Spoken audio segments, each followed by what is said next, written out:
Hello guys, welcome back to Kirik Ranganna YouTube channel. Guys, ವಿಡಿಯೋನ ಕೊನೆವರೆಗೂ ನೋಡಿ, ಹಾಗೆ ಒಂದು ಲೈಕ್ ಒಂದು ಸಬ್ಸ್ಕ್ರೈಬ್ ಮಾಡಿ ಸಪೋರ್ಟ್ ಮಾಡಿ ಅಷ್ಟೇ. ನಮ್ಮ ಸಿನಿಮಾಗಳು ಓಡಲ್ಲ ಅಂತೀರಲ್ಲ, ಯಾವ ಕಾಳಜಿ ಇಟ್ಕೊಂಡು ಕನ್ನಡಿಗರು ನಿಮ್ಮ ಸಿನಿಮಾಗಳು ನೋಡಬೇಕು? ನಿಮ್ಮ ಸಿನಿಮಾಗಳು ನೋಡಬೇಕು ಅನ್ನೋದಾದರೆ ನೀವು ಬೀದಿಗೆ ಬಂದು ಕನ್ನಡದ ಪರವಾಗಿ ಕನ್ನಡಿಗರ ಪರವಾಗಿ ಹೋರಾಟ ಮಾಡಿದ್ರೆ ಆಗ ಕನ್ನಡಿಗರು ನಿಮ್ಮ ಸಿನಿಮಾ ನೋಡ್ತಾರೆ. ಅರ್ಥ ಆಯ್ತು ಅನ್ಸುತ್ತೆ. ಅದು ಬಿಟ್ಟು ನೀವು ಬರೇ ಕನ್ನಡಿಗರು ಸಿನಿಮಾ ನೋಡಬೇಕು ಅಂತ ಅವ್ರ ಮೇಲೆ ದೂಷಣೆ ಮಾಡೋದಲ್ಲ. ನಿಮಗೆ ಅಲ್ಲಿಯ ತಮಿಳುನಾಡಿನ ಮಾದರಿಯಲ್ಲಿ ಅವತ್ತು ಡಾಕ್ಟರ್ ರಾಜ್ಕುಮಾರ್ ಅವರು ಕನ್ನಡದ ವಿಚಾರ ಬಂದಾಗ ಬೀದಿ ಬರ್ತಿರ್ಲಿಲ್ವಾ? ಗೋಕಾ ಚಳುವಳಿ ಅಂತ ಮಹಾನ್ ಹೋರಾಟದ ಸಾರಥ್ಯವನ್ನು ಡಾಕ್ಟರ್ ರಾಜ್ಕುಮಾರ್, ವಿಷ್ಣುವರ್ಧನ್, ಅಂಬರೀಷ್ ಆ ಎಲ್ಲ ನಟರುಗಳು ಅವತ್ತು ಭಾಗಿಯಾಗಿರಲಿಲ್ವಾ? ಆದರೆ ಇವತ್ತು ಕೋಟಿ ತಗೊಳ್ಳೋರು ನಿಮಗೆ ಕನ್ನಡದ ಸಮಸ್ಯೆಗಳು ಎದುರಾದಾಗ ಯಾಕೆ ಬೀದಿಗೆ ಬರಬಾರ್ದು? ಹಾಗಾಗಿ ಕನ್ನಡಿಗರು ನಮ್ಮ ಸಿನಿಮಾ ನೋಡಲ್ಲ ಅನ್ನುವ ಹೇಳುವ ಮಾತು ಅದು ಯಾವುದು ನಿಮಗೆ ಯಾವ ನೈತಿಕತೆಯೂ ಇಲ್ಲ. ಹಾಗಾಗಿ ಕನ್ನಡದ ಮಕ್ಕಳನ್ನು ದೂಷಣೆ ಮಾಡಬೇಡಿ ನೀವು.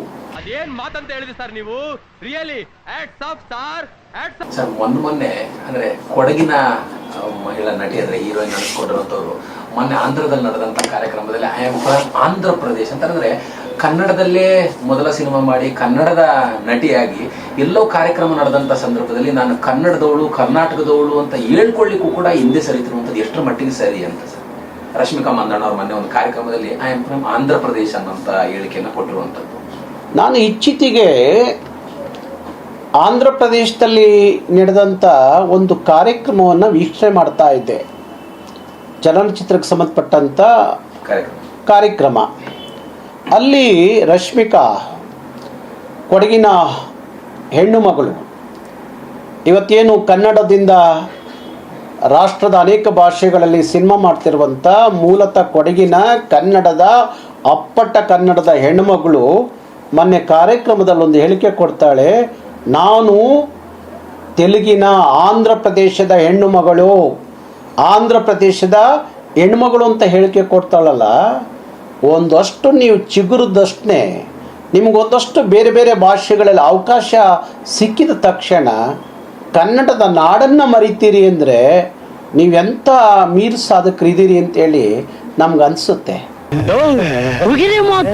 ಹಾಗಾಗಿ ನಿಮಗಿರಬೇಕಾದ ಗೌರವ ಈ ನೆಲದ ಭಾಷೆ ಸಂಸ್ಕೃತಿ ಬಗ್ಗೆ.